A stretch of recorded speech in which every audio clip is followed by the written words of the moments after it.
Today we're removing the stereo from a 2008 Hyundai Azera.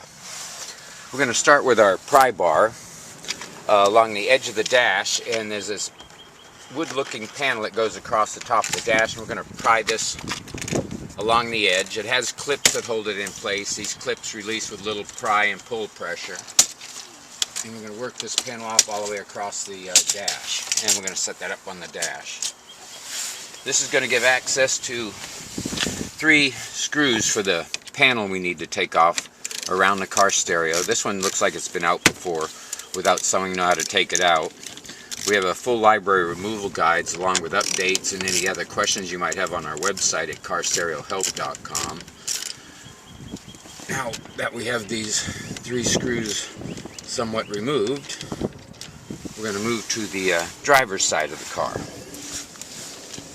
We're going to move down to the fuse panel and remove the cover.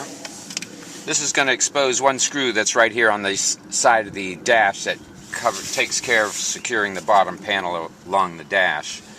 This screw is missing, but you do need to remove this one. There's also one down under the dash here on the left side for this panel.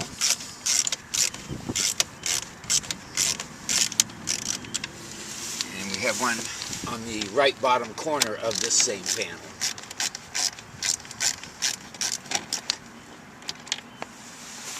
Now this is going to allow us to pull this panel from the dash.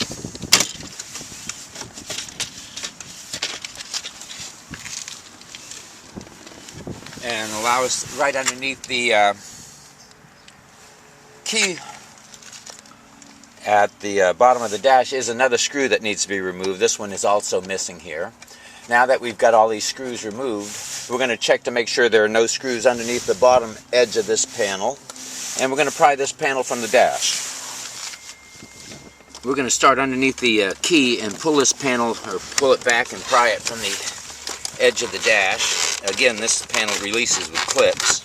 And we're going to work our way around this panel, down on the left side, across the bottom, and up the right side, and this panel will come forward from the dash. Now we're going to have several connectors here on the back. I'm going to see if we can pull it back and get to the top connectors, but the top connector also has the passenger airbag light on that, so we tend to stay away from that connector. So we're going to start with the emergency flashers, the air conditioner controls,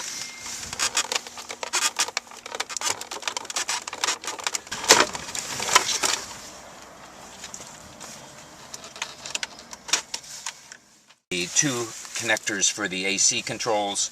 These have triggers on top, and if you push these down, even though they're real tight back in the dash when you first get access to these, you push this trigger down, you can wiggle these connectors loose. Again, with the other AC control connector, you push this trigger down on top, it releases the little locks, you can wiggle it loose.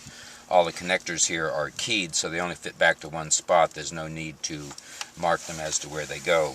As the one for the emergency flashers, the trigger was on the side here, and you have to push that trigger down. And then we had the air sensor over here on the right that had a trigger at the center of it that we pushed down.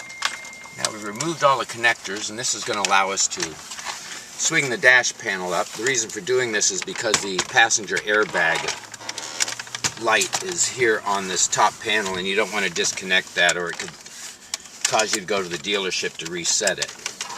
We tried pulling out as much wire as we can here as well, and it looks like this is going to be a 2-person job from this point.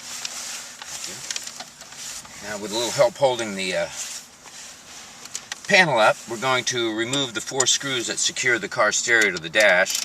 It looks like we have 1 on the right here and 2 on the left. We have another one missing here, and I'm sure these are not the correct screws for this stereo. Looks like wood screws.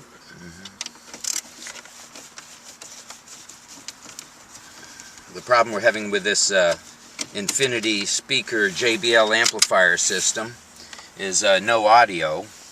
We've had the amplifier out and checked that, and it's good, and we found that the trigger from the radio to turn the amplifier on is bad, but there's also a 4th screw here at the bottom. Now we're going to find out why this isn't sending the signal to the amplifier. I'm going to pull the stereo forward from the dash. Here, the main connector, we can see a couple of Scotch locks in here, so this tells us that someone's played with the wiring, so we're going to check this wiring to see make sure it hasn't damaged it. But you push the trigger down on that, you can wiggle this connector loose as well. Here we go, and the trigger on the top here, push that down, remove that. The antenna is just a press fit. We're going to grasp the base of that and remove that. See our website for troubleshooting the no audio problem. Any notes we learn and so on will be posted there. Please subscribe, and thank you for watching.